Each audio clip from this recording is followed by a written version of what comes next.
here fighting like hell so their children and grandchildren can have basic human rights. And thank you all for knowing what's at stake today.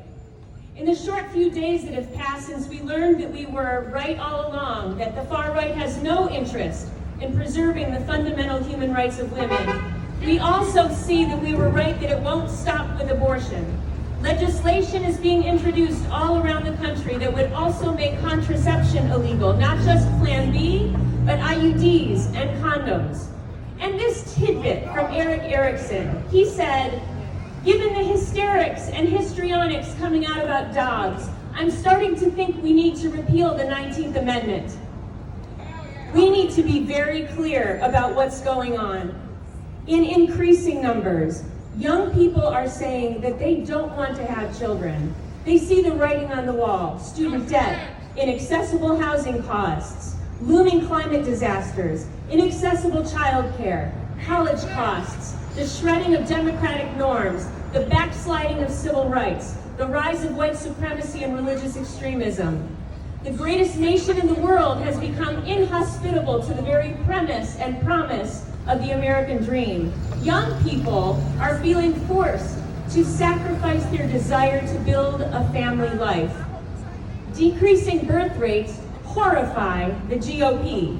After all, who will do the work of capitalism if Americans aren't procreating? So instead of doing what we know is necessary to make our nation more hospitable so that young people would be proud and able to enjoy the richness of American family life, right-wing extremists use religion as justification to take away the right of self-determination that is fundamental to human flourishing. 27 years ago, the woman who would go on to win the popular vote in the 2016 presidential election stood before the world and said, "Women's rights are human rights." It was intended to serve as both a beacon and a rebuke to countries around the world that notoriously denied women their fundamental human rights. Sadly, today we find ourselves having to say these words to our own legislators. Women's rights are human rights. And we add, we are not going back. Women's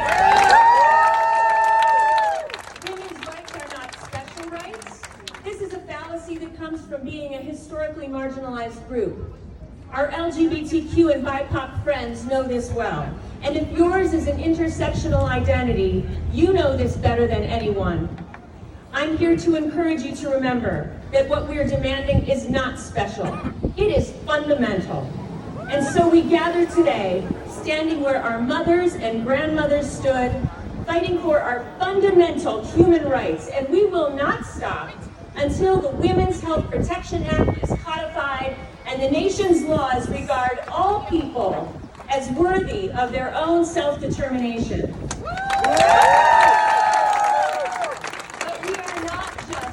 We are not just going to fight for our right to abortion and contraception.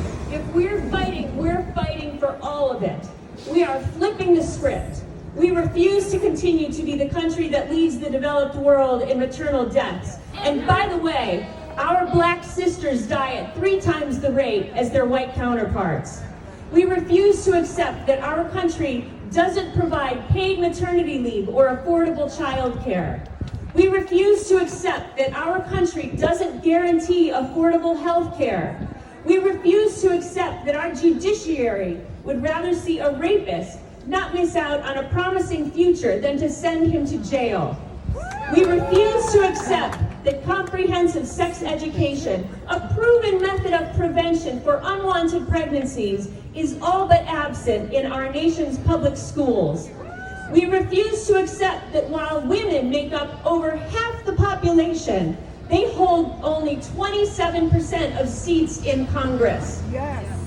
We refuse to accept that the poorest and most vulnerable have a fate of suffering and pain in the richest nation in the world.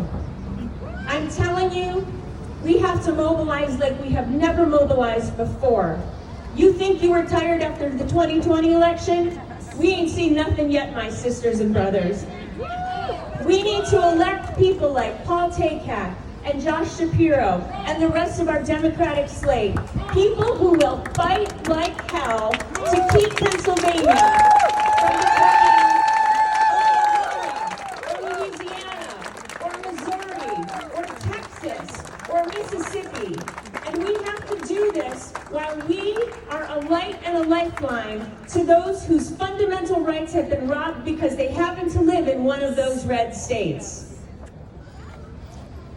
And I want to add that we cannot overlook the importance of protecting our kids and community by electing individuals to our school boards who believe in comprehensive sex ed, who understand equity, and believe that books are for reading, not banning or burning. I am angry, I am sad, and I am ready to fight. Let's go.